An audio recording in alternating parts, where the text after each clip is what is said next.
হয়, আজি আমাৰ আজি যিটো অনুষ্ঠান, আজি বাজেট বিক্ষোভ আন্দোলন বুলিয়ে ক'ব লাগিব। আজি কেন্দ্ৰীয় চৰকাৰে যিটো বাজেট ঘোষণা কৰিলে, তাত আমাৰ যিটো আমাৰ মহিলাৰ শিশু কল্যাণ বিভাগ হওক বা আমাৰ আশা কৰ্মী, অংগনবাড়ী, স্বাস্থ্যকৰ্মী, এই সকলোবিলাক যিবিলাক আমাৰ একেবাৰে নিম্নমানৰ মানে এটা সামান্যতম পাৰিশ্ৰমিকত কাম কৰি থকা মহিলাসকলৰ প্ৰতি কোনো ধৰণৰ তেওঁলোকে হেয় জ্ঞান নকৰিলে।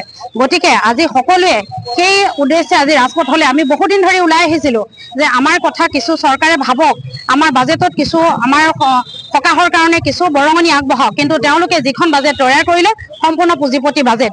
গতিকে এই বাজেটৰ বিৰুদ্ধে আমি আজি এই নগাঁও জিলা বুলি নহয়, সমগ্ৰ ভাৰতবৰ্ষতে আমি এটা আন্দোলনৰ পদক্ষেপ লৈ পেলাই আমি আজি ৰাজপথলৈ ওলাবলৈ বাধ্য হৈছোঁ। ধন্যবাদ। আজি গোটেই দেশত বাজেট বিৰোধী আমাৰ প্ৰতিবাদী কাৰ্যসূচী হৈছে।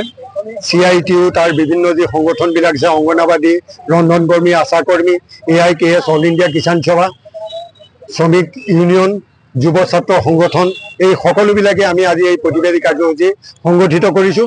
আমাৰ মূল কথা হৈছে যে যি 2024 বৰ্ষৰ বাজেট, এই বাজেটখনক আমি কৈছোঁ এখন জনস্বাৰ্থ বিৰোধী, অসমৰ জাতীয় স্বাৰ্থৰ পৰিপন্থী। আজি আমাৰ দেশৰ বেছিভাগ অংশৰ মানুহ হৈছে শ্ৰমিক আৰু প্ৰায় 39 কোটি অসংগঠিত খণ্ডৰ শ্ৰমিক আছে। আজি অংগনবাড়ীসকলে দীৰ্ঘদিন ধৰি তেওঁলোকৰ যি চাকৰি, এই চাকৰি আমি কৈছোঁ নিয়মীয়া কৰিব লাগে। তেওঁলোকৰ অন্ততঃ চাকৰি নিয়মীয়াকৰণ নোহোৱালৈকে মাহিলী যাতে অন্ততঃ 21,000 টকা তেওঁলোকে বেতন পায় তাৰ ব্যৱস্থা কৰিব লাগে। কিন্তু বাজেটত তাৰ প্ৰতিফলন নঘটিল। গতিকে আমি দাবী উত্থাপন কৰিছোঁ, আজি বাজেটত অংগনবাড়ী কৰ্মীসকলৰ কাৰণে, ৰন্ধন কৰ্মীসকলৰ কাৰণে, আশা কৰ্মীসকলৰ কাৰণে বাজেট ব্যয় বৃদ্ধি কৰিব লাগে।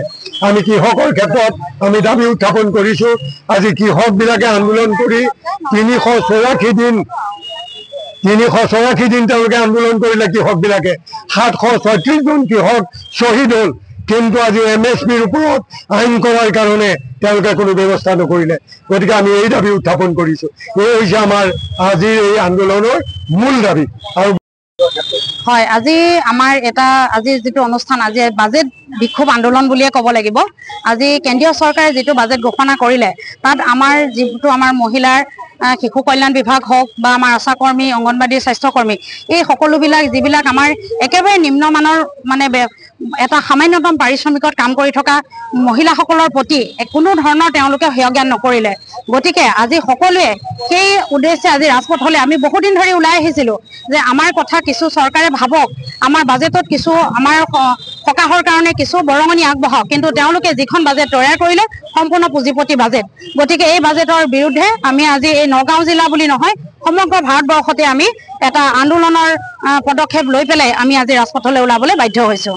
ধন্যবাদ। আজি গোটেই দেশত বাজেট বিৰোধী আমাৰ প্ৰতিবাদী কাৰ্যসূচী হৈছে। CITU তাৰ বিভিন্ন যি সংগঠনবিলাক আছে, অংগনবাড়ী, ৰন্ধন কৰ্মী, আশা কৰ্মী, AIKS, অল ইণ্ডিয়া কিষাণ সভা, শ্ৰমিক ইউনিয়ন, যুৱ ছাত্ৰ সংগঠন, এই সকলোবিলাকে আমি আজি এই প্ৰতিবাদী কাৰ্যসূচী সংগঠিত কৰিছোঁ। আমাৰ মূল কথা হৈছে যে যি 2024 বৰ্ষৰ বাজেট, এই বাজেটখনক আমি কৈছোঁ এখন জনস্বাৰ্থ বিৰোধী, অসমৰ জাতীয় স্বাৰ্থৰ পৰিপন্থী। আজি আমাৰ দেশৰ বেছিভাগ অংশৰ মানুহ হৈছে শ্ৰমিক আৰু প্ৰায় 39 কোটি অসংগঠিত খণ্ডৰ শ্ৰমিক আছে।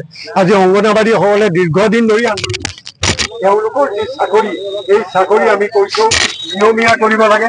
তেওঁলোকৰ অন্ততঃ চাকৰি নিয়মীয়াকৰণ নোহোৱালৈকে মাহিলী যাতে অন্ততঃ 21,000 টকা তেওঁলোকে বেতন পায় তাৰ ব্যৱস্থা কৰিব লাগে। কিন্তু বাজেটত তাৰ প্ৰতিফলন নঘটিল।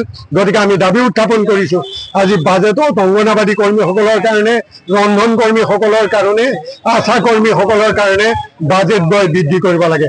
আমি কৃষকৰ ক্ষেত্ৰত আমি দাবী উত্থাপন কৰিছোঁ, আজি কৃষকবিলাকে আন্দোলন কৰি 384 দিন তেওঁলোকে আন্দোলন কৰিলে। কৃষকবিলাকে 736 জন কৃষক শ্বহীদ হ'ল। কিন্তু আজি MSPৰ ওপৰত আইন কৰাৰ কাৰণে তেওঁলোকে কোনো ব্যৱস্থা নকৰিলে। গতিকে আমি এই দাবী উত্থাপন কৰিছোঁ। এই হৈছে আমাৰ আজিৰ এই আন্দোলনৰ মূল দাবী। আৰু